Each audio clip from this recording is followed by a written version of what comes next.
will get started here. I have a lot of content to go over, so if you can keep an eye on any questions that pop up, we can always stop for those questions. My name is Marionette, and I specialize in making historic fashion dolls, mainly from the 16th century.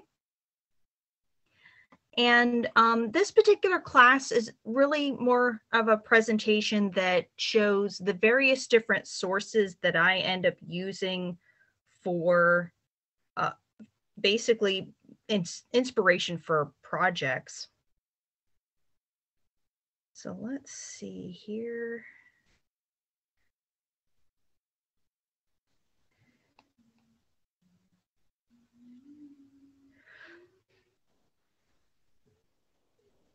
I'm hoping you guys can't hear anything outside. I guess they're having a sporting event.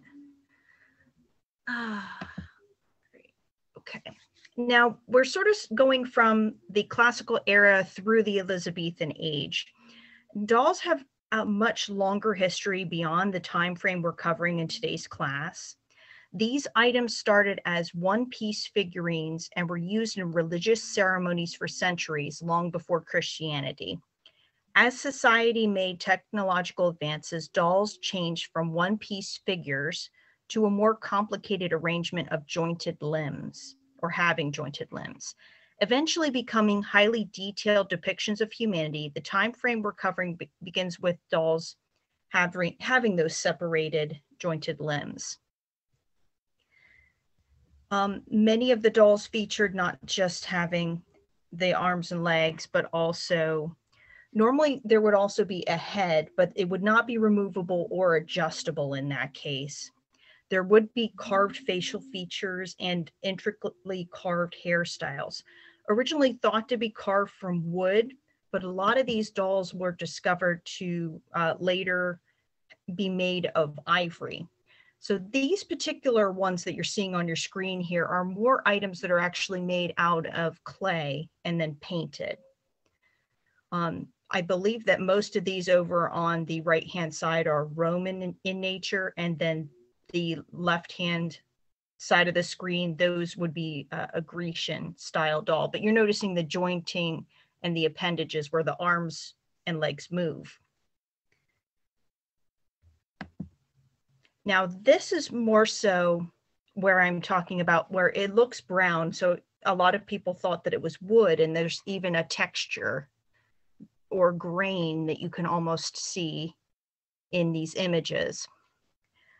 But when later tests were made on these particular dolls, they actually ended up being made of ivory, not just wood, but they very much could have been made from wood in the period. So it is a material that could be used.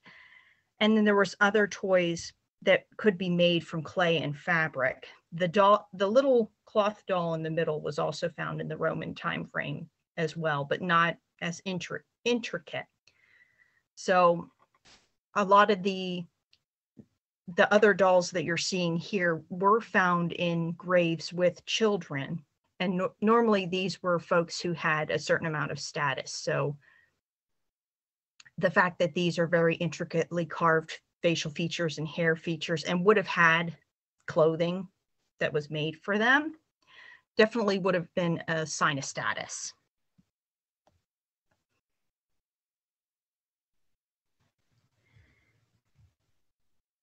Let's see here.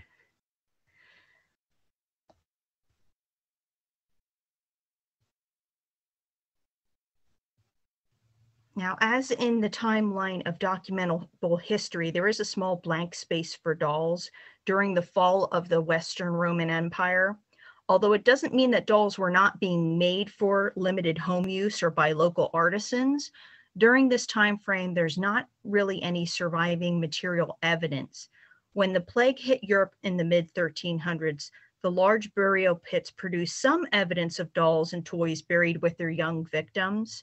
And in later archaeology, it's changing for archaeologists to differentiate figures used in religious ceremony during this time in the early Christian church and polytheistic traditions other than just decoration and for style of dress. So there is a lot of crossover that you may see between religious related figurines and dolls for play during this time frame as well.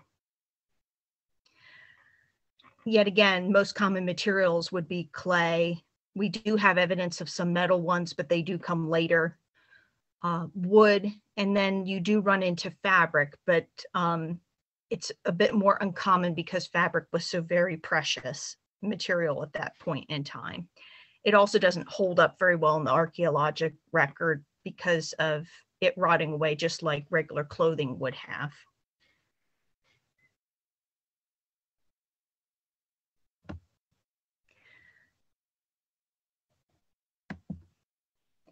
Now, we do see a large prevalent industry that happens in what we call modern day Germany, but in that particular region, where dolls are being mass produced as not just fashion dolls to be dressed, but also as children's playthings, which we have these two woodcuts from the Hortus Sanitus from 1491 that really give us an idea of what was being done during this time frame.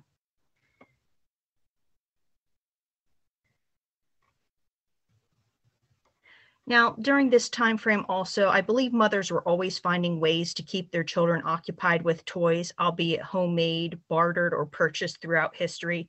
And during this societal shift, there was a shift in focus in art with the steady and widespread rise of Christianity, religious scenes of Madonna and child depictions of the many saints. And eventually we do see figures and figurines and reliquaries to grace churches and private chapels. So there is that minor crossover from doll to statue and back again, because some of those church figurines were even dressed in very expensive clothing, especially later towards Elizabethan times.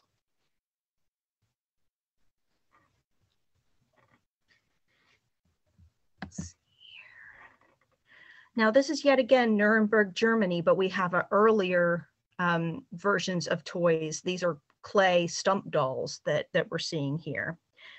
So with various kinds of headdresses, sizes, and decoration. We also have knights and soldier-like figurines, but they're sort of less developed. They're on the left-hand side of your screen there. These are found in Nuremberg, Germany, at the German Reich's National Museum. Besides the pieces of ladies and pieces of knights, we also see a complete doll to the left that has more detail. She's a good example of what a modern person would imagine when we hear medieval doll. So we have a few other pieces. As you can see, some of these are more the stump figures where they're all one piece. The arms and legs aren't articulated like they were in the Greek and the Roman dolls that you had saw in the earlier scenes, earlier slides.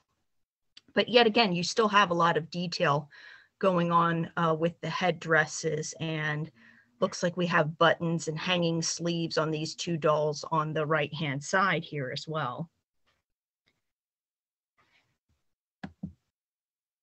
Now, this particular doll that we have on the left is from the same museum.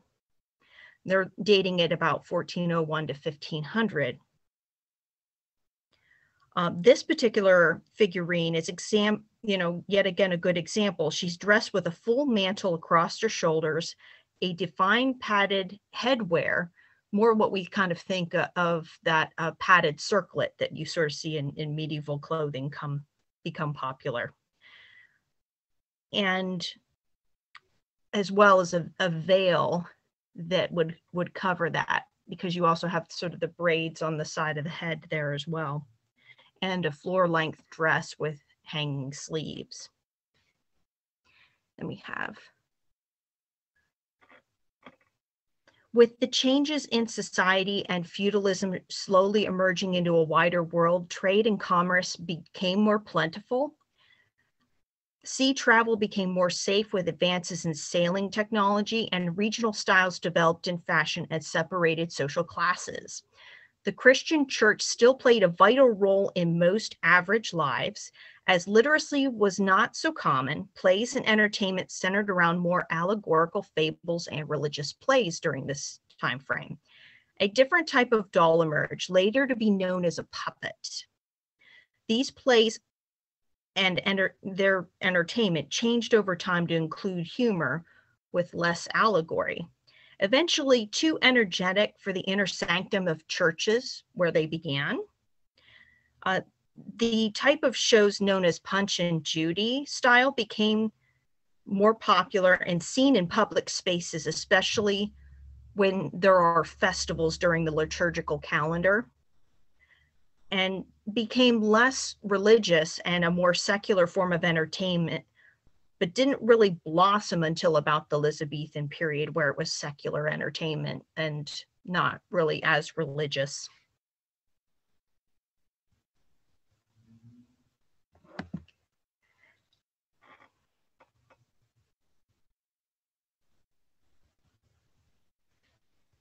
Now, several manuscripts show a small crowd entertained by a puppet show, knights on horseback as well as a Punch and Judy-like characters. And similar entertainment are shown before the king in Hortus Sanitus of 1491. And here we have Hortus Delicarum, which is a 12th century manuscript. And here we sort of have the knights on ropes being entertained in the court scene in this case. So there definitely was ways of puppets being used for entertainment purposes. In this case, they're doing more of a action fight scene.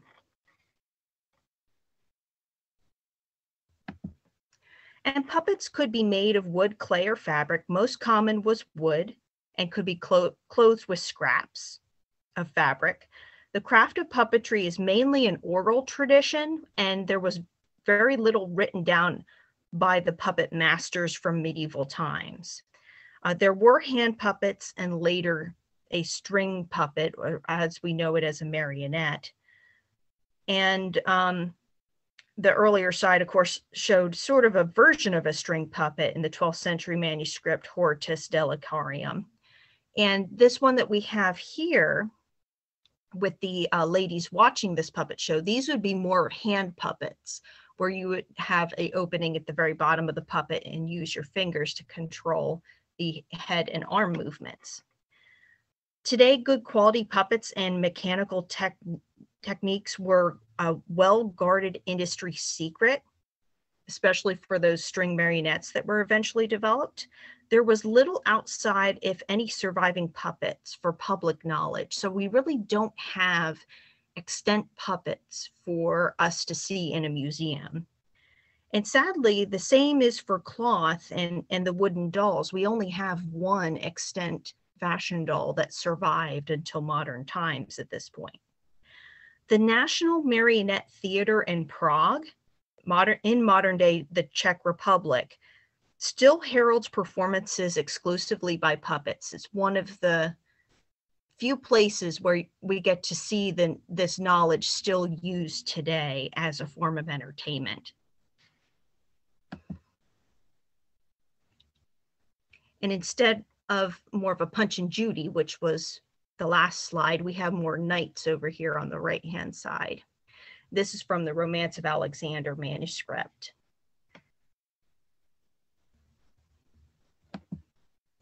Now, these definitely look a lot more plain compared to your average kind of doll that we've been looking at, or puppet for that. These are called Bartholomew Babies. They're a wooden doll, generally without arms or joints, painted and dressed in current fashions. What you're seeing here is the very base of the doll. Many of the earliest dolls were made of wood, and indeed even Roman children had wooden dolls. This one is a replica on the left of an early English wooden doll known as a Bartholomew Baby. It's a fairly accurate copy to the one that we see on the right-hand side. The name comes from the fair in London where these dolls were sold. St. Bartholomew's Fair, to be exact. It's simply but beautifully carved with no arms and joints, though some examples had leather arms. They were sold, painted and dressed in fashions of the day. Wooden babies, as they were known, were not called dolls until about the 18th century. St. Bartholomew's Fair was held in August every year from 1133 to 1855. So that fair was going on annually for centuries. This happened to be in London, known as West Smithfield, and was opened by the Lord Mayor of London each year.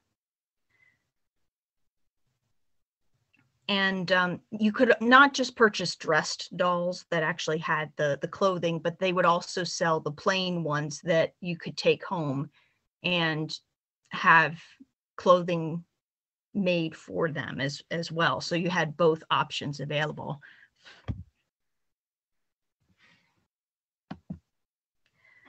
Now, trade continues to develop in many ways during the Renaissance, and trade agreements and political alliances help cement society into a more firm arrangement.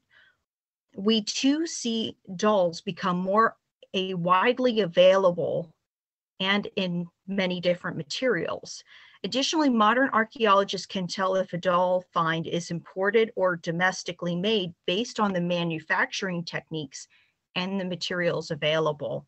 As far as archaeological material evidence of dolls, it is the 1500s we see a more heavily material evidence of dolls occurring. Now, this is a painting of Archduchess Isabella of Austria. It's an oil on panel painting circa 1502 by Meister de St. George Guild. The doll is dressed in a red coterie-like gown with red trim, or red with white trim, and a black underdress with red shoes and a veil. There is also metal decorations on the headdress and a long tassel braid going down the back. Now, this painting is a 3-panel triptych showing her 2 other siblings, but we're looking at this one because, of course, there's a doll. This is one of the earlier portrait depictions I have found of a doll. And typically, with a lot of these portraits, the doll itself is normally dressed in clothing that is from a few decades earlier than the date of the painting. So a lot of these dolls aren't exactly the edge of fashion that these children are holding. And that's one way that we can kind of age the actual portrait, is also to look at the clothing that was being depicted in there. With the dolls, we have to keep in mind that they're going to not exactly be the same time frame of popular clothing that the portrait would be painted.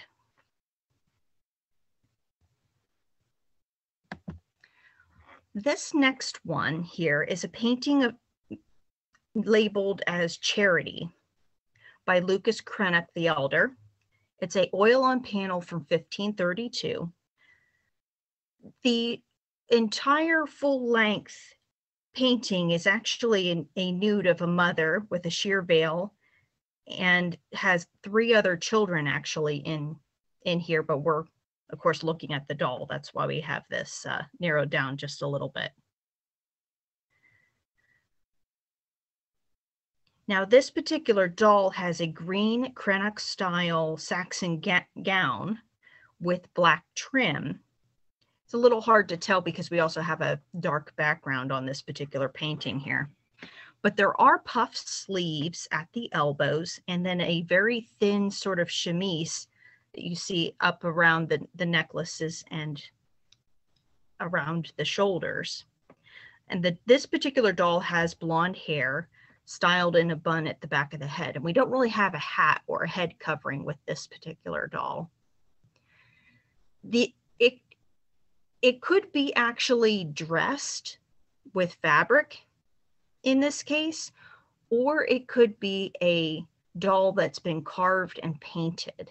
It's kind of hard to tell from this depiction whether or not the doll itself is a carving stump doll, or if it really actually does have a fabric dress, so to speak, because the painting's not really telling us too much, because I'm not seeing any wrinkles around the arm of the child here that would make me think that this was made of fabric.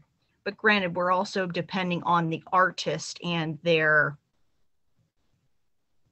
artistic license that they take when they are creating these works of art. Here is one of our few extant examples that we have from the time frame. This is a painted doll from 1530 in Thuringia, which is modern day Germany. A stump doll in this would be a stump doll, even though we have the arms that show a little bit of space from the elbow and the body. Now, unfortunately, we do see that one of the arms has broken off, but a lot of the paint is still fully intact. And luckily, I was able to find some images of not just a front view of this doll, but the side and the back, which is very unusual. I'm hoping eventually to make this particular doll, just because we have a really good example of what it would look like. It would be neat to see what this would look like new, having both arms intact and properly painted.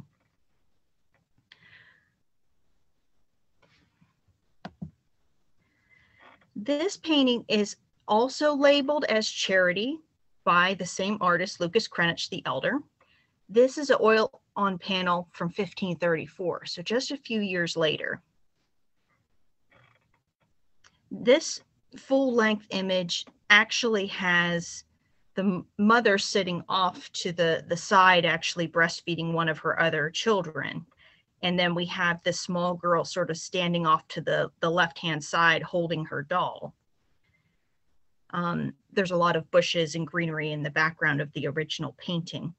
But what we're looking at, of course, is the doll that the little girl is holding, which we happen to have another doll that is wearing another Cranach style dress. This one has black trim, and you can see little black shoes at the very bottom peeking out. This one is also sort of wearing a higher neck chemise, because there is a little lighter detail on the image on the right-hand side around the neck here. So there's definitely some sort of necklace, which normally was connected to the chemise of this style at the time. And then we also have the orange style headdress that actually is matching the dress, which is very unusual, because a lot of the head coverings from this time frame were normally white linen that we see folks who are depicting the styles from Germany during this time frame. A lot of times the headdresses were white linen. So it's interesting here to see that this is done in orange fabric that actually matches the dress. There were metallic or embroidered headdresses of the time, but yet again, we're also leaning on the artistic license that the artist was taking when he was creating this picture. And I think he's giving us more of a sense of the doll and less of it being exact to fashion.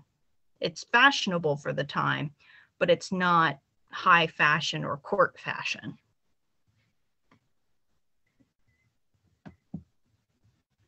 And this is one of my personal favorites here. This happens to be a woodcut by an artist from about 1540. So not only do we get a good depiction of what a little girl was wearing during this time frame, but we also have her doll, which looks like she's wearing a very similar outfit to her owner. And we also have a cradle, actually. So the doll and cradle seems to be fairly popular. We run into it in another image later on, but it's interesting to find out that the dolls also not just have nice clothing, but they also seem to have accessories at their appropriate size. So this is something we still do today, where you have dolls and their doll furniture and their little accessories were something they did back then that we still do modernly.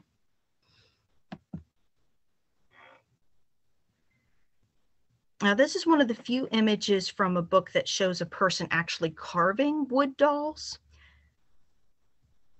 It's one of the few images besides the other one from 1491, wood carving that I had showed earlier. Notice that the wooden dolls on the floor in the front of the seated man, so they're down here at the bottom. There's also a wooden case to his left sitting nearby the bench. And we also see a curved wood carving knife in the man's hand and a solid apron on his lap. Additionally, a doll is being shaped in the man's hand that he's actually holding.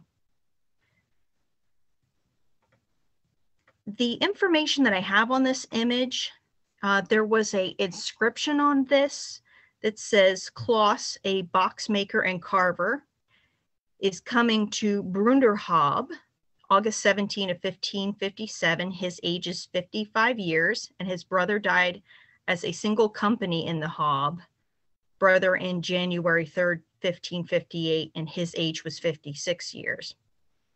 And it goes on to describe him as a pious person. And it's just a very short little description.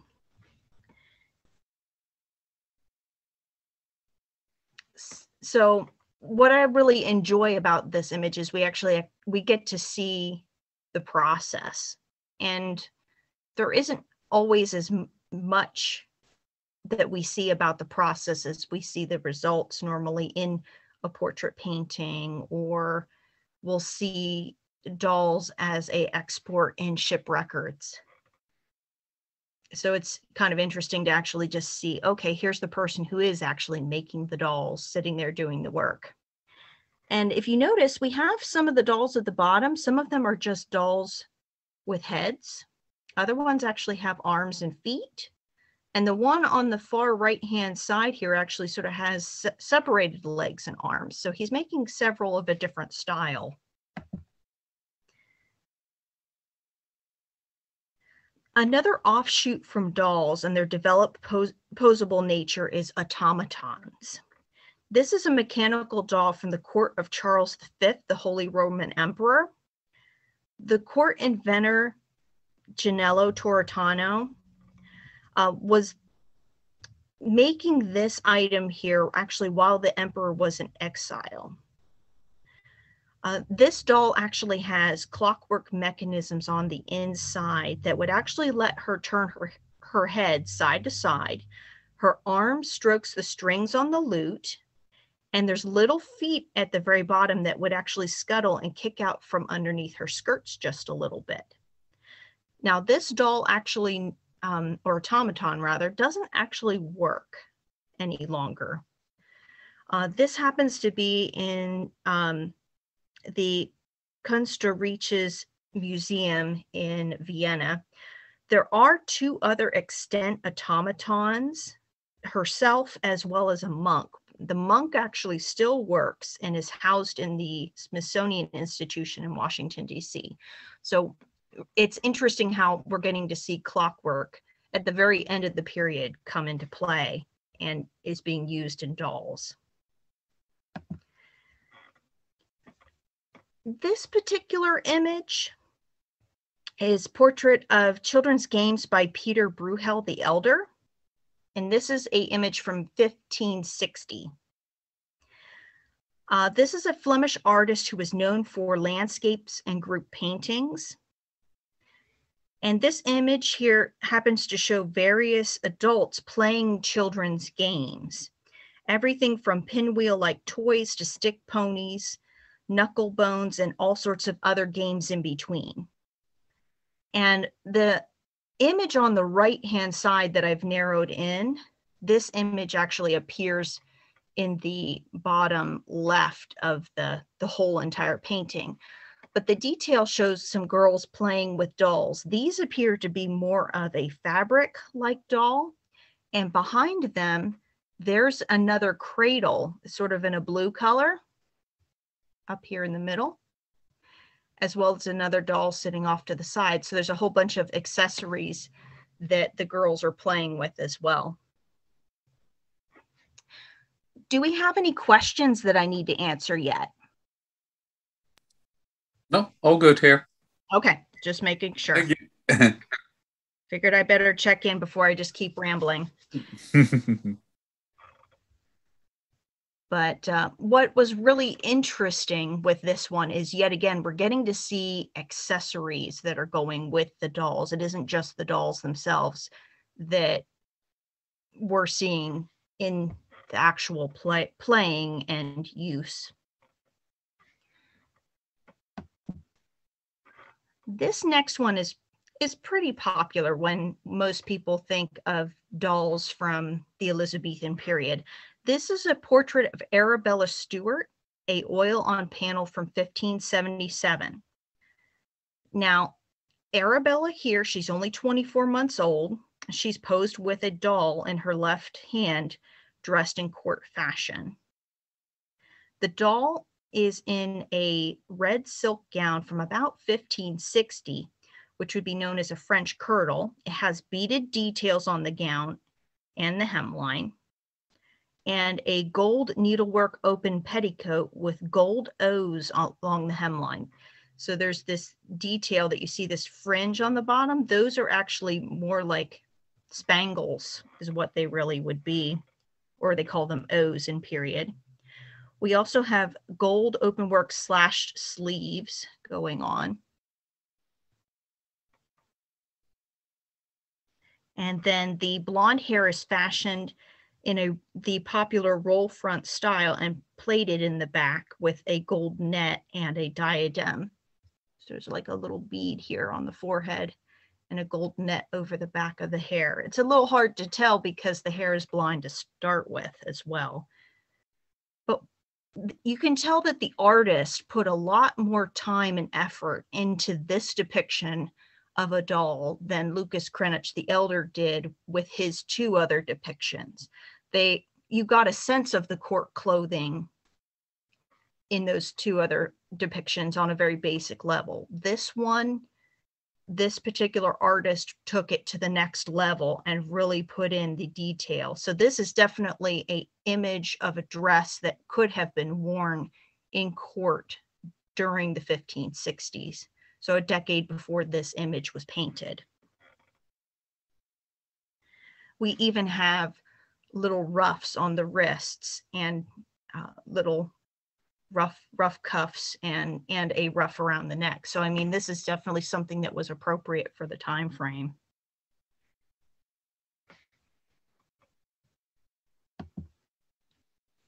Now this image is another woodcut, and we also have a later colored in version of the same drawing. It's a Neapolitan governess, so we're talking Italy here, and her little child ward, who happens to be holding a fully dressed doll. I really enjoy the detail in this particular image because we get to see very similar outfit that the doll is wearing, very similar to what the little girl is wearing to a certain extent. So we have the stripes on the skirt, we have an apron that the doll happens to have.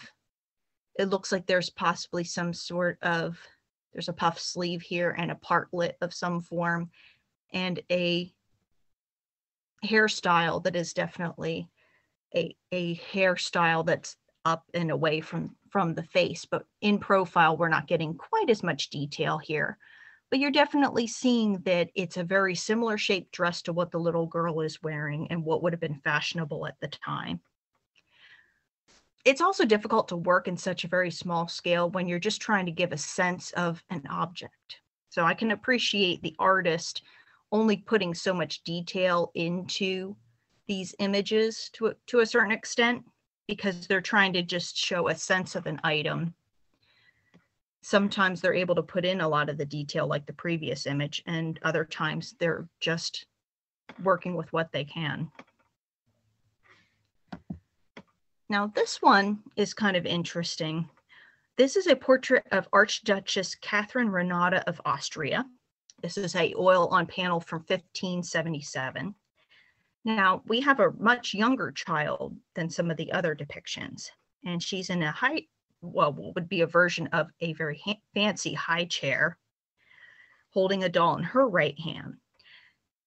But in this case, the doll is more of a middling sort. So we're seeing a pink silk doublet with puffed upper sleeves and a brown or black silk petticoat with black details, as much as we can understand from the image itself. It looks like, though, we also have a starched cuff and ruff. And there's, of course, the fashionable blonde hair. It was very popular during this time frame. Blonde hair was actually very desirable as far as what was seen as beautiful. And this style, yet again, sort of has the roll front around the face and would have been gathered in a bun in the back. Now, we're not seeing as much detail put into this doll as some of the prior examples, but both children were both of a high noble class or possible royal status. So it's interesting that this doll happens to be more the middling sort and less courtly compared to other depictions. But granted, maybe this just happened to be the doll that was a present at some point in time. So you just don't really know. But I really like the fact that this sort of gives a nice middle class look. It's definitely one kind of doll that I want to make in the future, because it's a nice, very simple yet elegant outfit.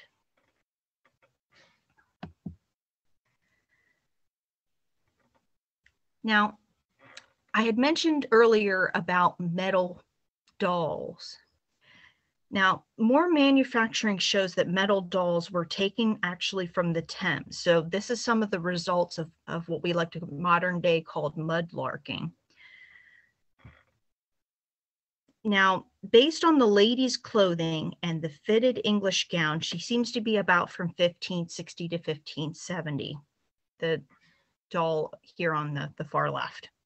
The male doll with the long slashed hosen seems to be possibly later, but is actually a very rare example of a male doll. And these both are actually housed in the British Museum. But it's kind of interesting that there is one that does exist that was showing male fashion at the time. I wonder if he ever had a hat. I have a feeling that there's possibly a hat that either disintegrated, fell off, or was broken off, because the limbs are also very thin, and we have some of that missing as well. But one of the very few examples that we have of a male doll dressed in clothing from the time frame. Now, we do also have, from this time frame, jousting figures with knights and soldiers who are male from this time frame, but there's not much that would actually be considered more like a doll in everyday clothing. So this was definitely an unusual find for sure. This next image is a portrait of Louise Juliana Orange Nassau. It's a oil on panel from 1582. And we have a young girl holding a larger doll in the crook of her left arm. Now, this doll is, of course, ornately dressed in more of a court dress in a gold and silver floral pattern undergirdle and corresponding voluminous underpinnings. There is a little squish of the fabric while the doll is being held, like right in the crook of the arm or so. The outer gown is white silk or tissue of silver in a smaller floral pattern or texture. We also have an open open fitted gown that you can see the underdress. And there is bobbin lace that's attached on the lapels. So lace definitely going down the front. You can kind of see it over here as well in the further away image. Her brown hair would be fashioned yet again in the roll front style, creating a heart shape halo around the face. And this doll is probably topping the size of about 14 to 16 inches, just judging on the scale of the doll compared to the child in the portrait. There wasn't really standard sizes for fashion dolls at this time frame, so you could have very small ones or very large ones as well. But this is one of the most ornate fashion dolls that I've seen as far as portraiture goes. And there's so much shine that you can see on this underdress that is definitely some possible brocade of some form that's in a metallic thread, because you just are getting this amazing sheen in this image.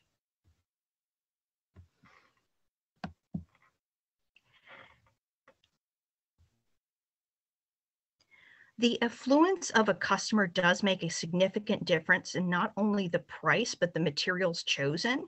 There are plenty options for the consumer based on the willingness of time and money. The artisan would also see an increase in demand for an item that would have been rarely requested in the past. There is an excerpt from a letter from Helena von Snakenborg, the Marchioness of Northampton, to her sister, who was living on the European continent.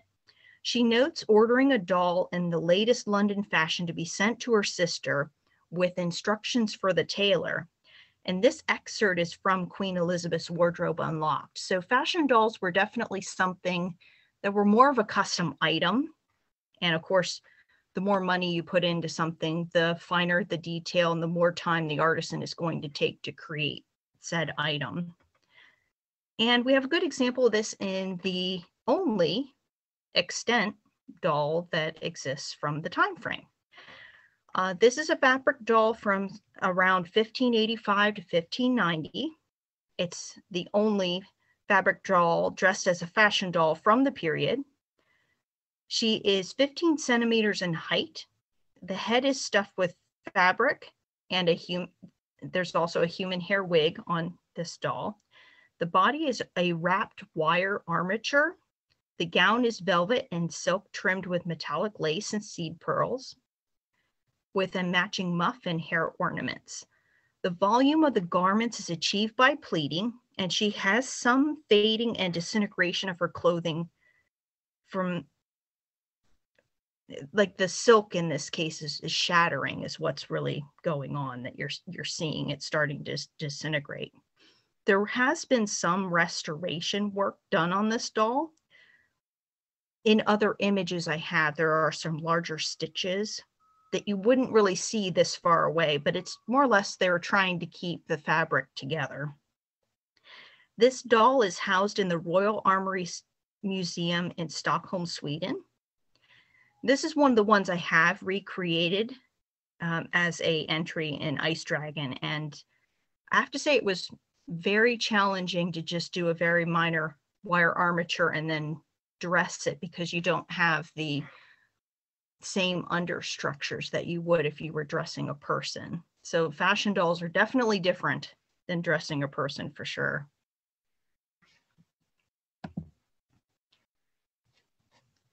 Our next image here is Katharina Van Warmot, painted in 1598. It's another oil on panel. And that was painted by Isaac Clans van Swanberg. Some of these images have artist names with them, other ones don't. Luckily, this one, we know the artist. This portrait shows a young girl holding a doll in her right hand. This is another larger doll on the same scale as about 14 inches tall, possibly. And this one is wearing a slashed brown doublet with tabs and a black silk with metallic gold striped petticoat, and then a suite of cuffs and a ruff in a flatter arrangement trimmed in bobbin lace.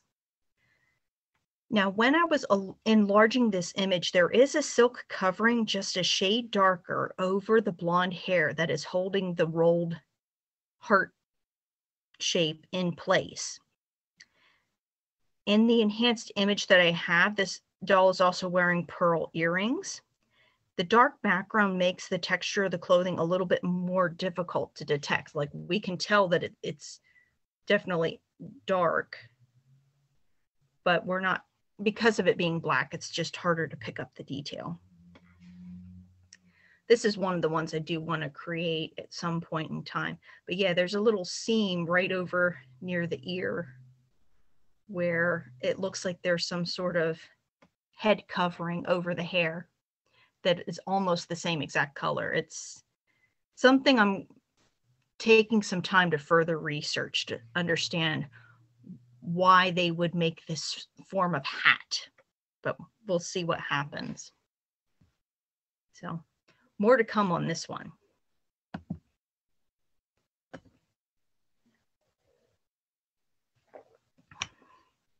And this particular image is a portrait of 3 young girls. This particular image is from about 1610 to 1620, so it's just post-period. Although the painting was completed after period, we can look at the doll and see the reference to the time frame that she would have been made based on the fashion she's wearing. An ornamented lace ruff and a flatter cuff are late Elizabethan fashions, more in the 1590s. The taller hairstyle still has the heart shape and ornamentation of an Elizabethan noble lady, and the lace work open apron can be seen in earlier depictions in the 1580s. Although the image is a later dated work, the fashion tells the story as to what time frame the elements of the doll are created from. And fashion dolls are notably, as I mentioned before, about 10 to 20 years behind the date of the painting they are referenced in with a child. Now, this portrait is on loan to the Denver Museum of Art, so this actually happens to be housed in America right now. I have a few post-period images I wanted to share with you as well. Fashion dolls were more commonly used in post-period and were not restricted to just the affluent. With the advances in techniques and technology, it was easier to produce certain items in larger quantities. So you do see the beginnings of mass manufacture, at least pre-industrial revolution. Now, this did make a different kind of maker also came around, what we call the mantua maker, who was a woman who specialized in making women's clothing by draping instead of going to a tailor to have items made. And the mantua makers did use fashion dolls in some post-period depictions that I have found as well. And fashion dolls also came in larger sizes in post-period. A lot of my depictions that I've made are about 10 inches or so.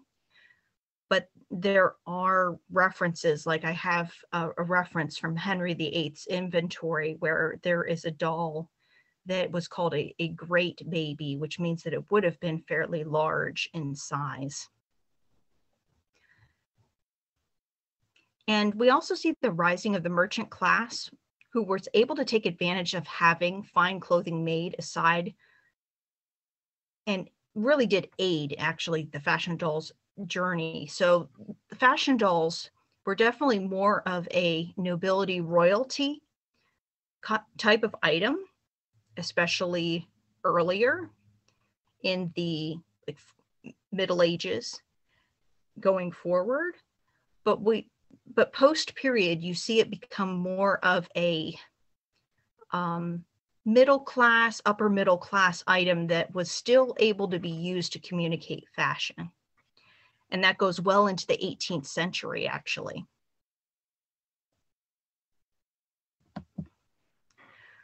This one happens to be an interesting selection because we see several dolls here on the table of various different sizes. So we have a really big one in the middle, and then some smaller ones off to the side. Now, this is a post-period image from about 1620s in Flanders area. And of course, we have a little one who wants one of the dolls in this image, and her mom's, I think, probably checking her purse to see if she has some money. But anyway, a really great depiction of what a toy stall would have looked like around this time frame, and probably what existed even earlier, where you'd have a merchant who'd be selling various different things. There's even this shape in the background that kind of looks like a little theater, possibly like a little puppet theater or something, because we have toy drums and stick horses off to the side and wooden swords. So they weren't just selling dolls, they were selling other things too. And this one is pretty interesting as well. Let me see what we got here.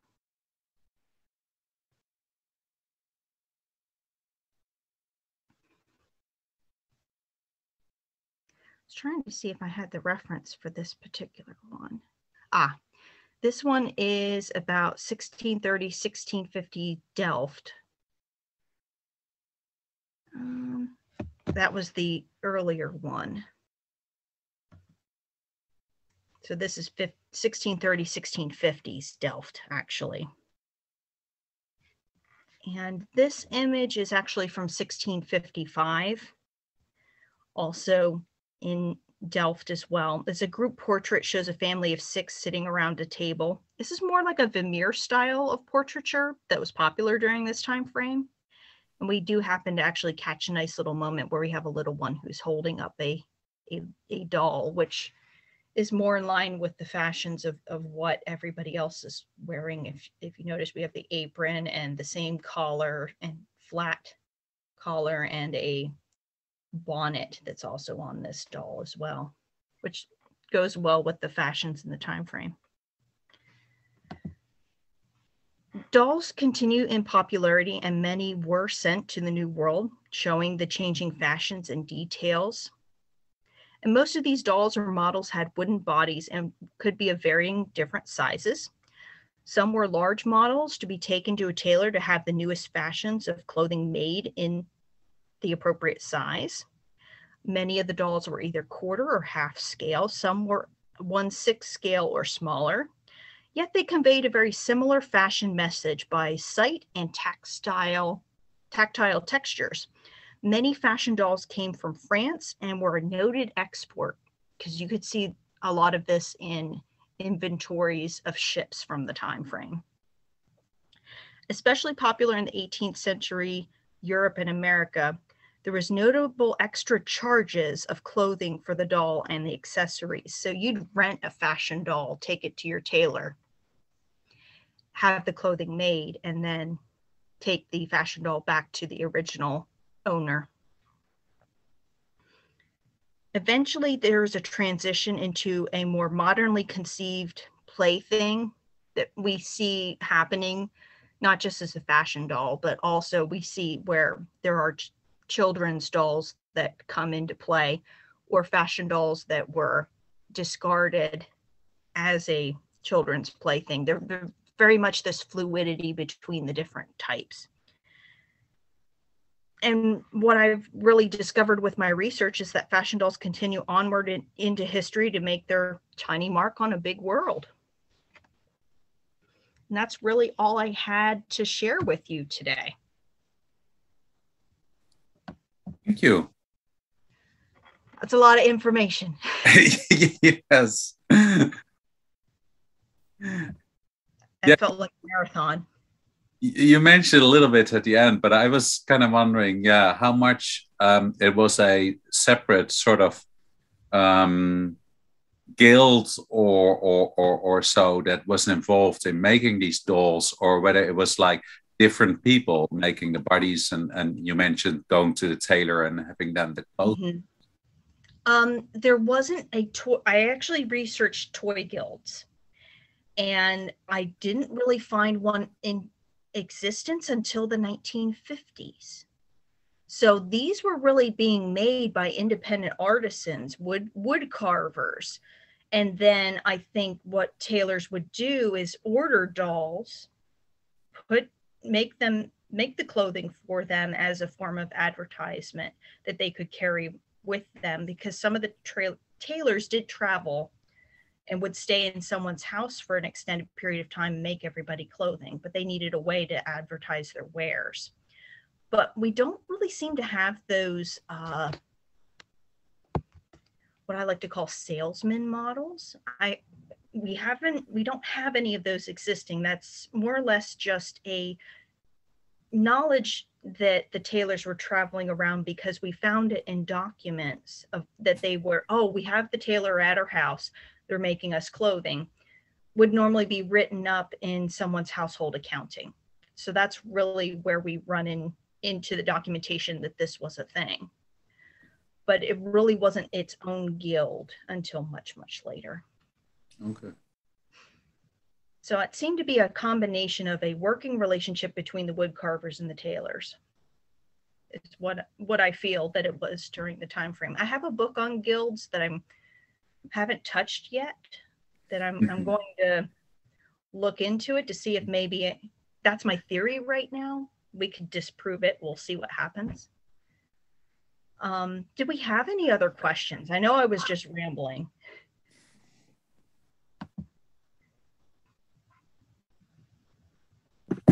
That wasn't rambling. That was actually really interesting. Thank you. I had no idea they appeared in so many pictures. That's like I've seen like the actual one surviving, and I've seen a few of them, but not all. And some of those I've never seen before. Awesome. I have an entire binder, and I did not include every single image that I have. That would be too long. I tried to pick out the most poignant ones. Yeah. Yeah. And I had no idea about the St. Bartholomew ones. Those are cool.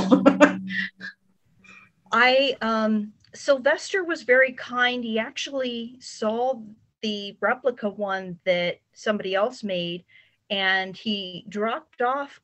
He actually has a lathe, and I was researching lathes as well, because I'm like, okay, this was a thing. They had to be a way of mass producing it, and lathes are period. They could, carve. I've seen ones at events. I know that they exist, and they were people powered up until the 18th century. So I was like, okay, this is a thing, because pulleys are awesome that way, I guess.